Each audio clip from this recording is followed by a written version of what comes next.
Assalamualaikum warahmatullahi wabarakatuh. Wilujeng enjing soli-solihah. Kumaha kabarna dinten ayeuna? Semoga hidup sadaya sareng keluarga selalu sehat dan tetap dalam lindungan Allah Subhanahu wa Ta'ala. Alhamdulillah tepang deui sareng Bu Isnaini Mai Andini di pangajaran bahasa Sunda. Sateacana diajar, hayu urang sasarangan maca doa terlebih dahulu. Angkat kedua tangannya. Berdoa dimulai. Bismillahirrohmanirrohim.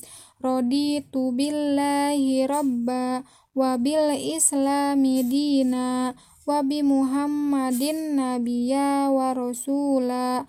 Rabbi zidni ilman warzuqni fahman wa amalan mutakabbalan. Amin ya rabbal alamin. Nah, dinten ayeuna urang bade review materi pangajaran 7 nyaeta ngeunaan hemat energi. Nah, kamari hidup terus diajar ngeunaan teks argumentasi. Naon sih teks argumentasi teh? Teks argumentasi nyaeta karangan anu eusina mangrupa pandangan, pendapat, atawa keyakinan penulis ngeunaan kana hiji perkara. Maksudna nyaeta teks argumentasi yaitu sebuah paragraf yang berisi pendapat atau keyakinan penulis untuk mempengaruhi pembaca agar sependapat dengan pemikiran penulis. Nah, jadi teks argumentasi itu nyata teks pendapat. Nah, kamari Bu Neni terus masihan tugasnya ngeunaan kecap lemas sareng kecap loma. Tapi hidup masih seueur anu salah. Nah, coba perhatikeun yang telitinya. Tah, di dieu aya kecap kasar atawa kecap loma. Terus aya kecap lemes, aya keur sorangan, aya keur batur, terus aya bahasa Indonesiana. Coba hayu urang perhatikeun ya anu nomor kahiji. Nah, kecap lomana nyaeta asup. Kecap lemes keur sorangan lebet, ari keur batur sami lebet. Nah, kecap asup sareng lebet dalam bahasa Indonesia nyaeta artina masuk. Ayeuna anu kadua aya kecap loma babaturan. Ari kecap lemes keur sorangan rerencangan, ari keur batur oge sami nyaeta rerencangan. Nah, kecap babaturan sareng rerencangan ngagaduhan arti nyaeta sama-sama artina teman. Ayeuna anu katilu aya kecap loma baju. Nah, ari kecap lemes keur sorangan ge sami baju, ari kecap lemes keur batur nyaeta raksukan. Nah, kecap baju sareng raksukan ngagaduhan arti anu sami nyaeta pakaian. Ayeuna anu kaopat aya kecap kasar atau kecap lomana balik. Ari kecap lemes keur sorangan wangsul, ari kecap lemes keur batur mulih. Nah, kecap balik, wangsul sareng mulih ngagaduhan arti anu sami nyaeta pulang. Ayeuna anu kalima aya kecap loma dahar. Nah, ari kecap lemes keur soranganna nyaeta neda, ari keur batur tuang.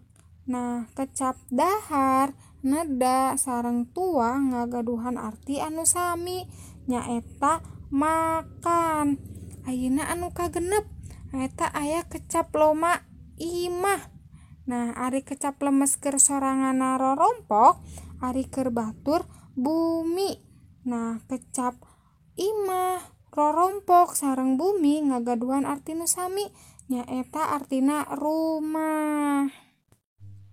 Nah, anu salajengna nyaeta nomor 7. Aya kecap loma indit. Kecap lemes keur sorangan miyos. Ari kecap lemes keur baturna angkat. Nah, kecap indit, miyos sareng angkat ngagaduhan arti anu sami, nyaeta artina berangkat.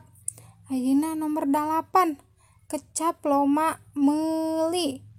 Nah, ari kecap lemes keur soranganna meser. Ari kecap lemes keur batur nyaeta ngagaleuh. Nah, kecap meuli, meser, sareng ngagaleuh ngagaduhan arti anu sami, nyaeta artina membeli. Ayeuna anu kasalapan aya kecap loma mawa. Ari kecap lemes keur soranganna ngabantun. Nah, ari kecap lemes keur batur nyaeta nyandak. Nah, kecap mawa, ngabantun, sareng nyandak ngagaduhan arti anu sami, nyaeta artina sami membawa. Ayeuna anu kasapuluh aya kecap loma nempo. Kecap lemes keur soranganna ningal, ari kecap lemes keur baturna ningali. Nah, nempo, ningal, sareng ningali ngagaduhan arti sami, nyaeta melihat jeung sajabana. Nah, hideuk kudu telitinya ulah pahili. Aya kecap loma, aya kecap lemes keur sorangan, sareng aya kecap lemes keur batur. Nah, berikut contoh kalimah kecap lemes. Nah, contoh kecap lemes keur sorangan. Didi mah enjing keneh parantos seneda. Didi pagi-pagi sudah makan. Ari keur batur pun bapa mah teu acan tuang. Kalau bapa belum makan. Nah, kecap neda itu arti makan untuk sendiri. Sedangkan tuang kecapnya sama artinya makan, yaitu kecap lemes keur batur. Nah, kudu tiasanya ngabedakeun kecap lemes keur sorangan sareng kecap lemes keur batur. Oke, semoga hidup tiasanya. Nah, pangajaran dinten ayeuna atos ku Bu Neni sampaikeun. Semoga hidup tiasa paham sareng ngarti ngeunaan kecap lemes. Nah, ayeuna perhatian. Bagi siswa yang belum mengumpulkan tugas, Bu Neni tunggu ya. Nah, untuk teman-teman yang belum mengumpulkan tugas bahasa Sunda, Bu Neni tunggu segera. Dan untuk teman-teman yang sudah menyelesaikan, terima kasih ya. Kalian hebat. Good job. Untuk hari ini tidak ada penugasan. Jadi kalian menyelesaikan tugas yang minggu lalu. Nah, sebelum menutup pengajaran, hayu urang sasarengan ngucapkeun hamdalah. Alhamdulillahirabbil alamin. Hatur nuhunnya kasadayana kelas 3 atos merhatikeun video pembelajaran ti Bu Neni. Tetap jaga kesehatannya teman-teman dan tetap semangat belajar bahasa Sunda. Mohon maaf bila seueur kekurangan dina video pembelajaran Bu Neni. Sekian, wassalamualaikum warahmatullahi wabarakatuh.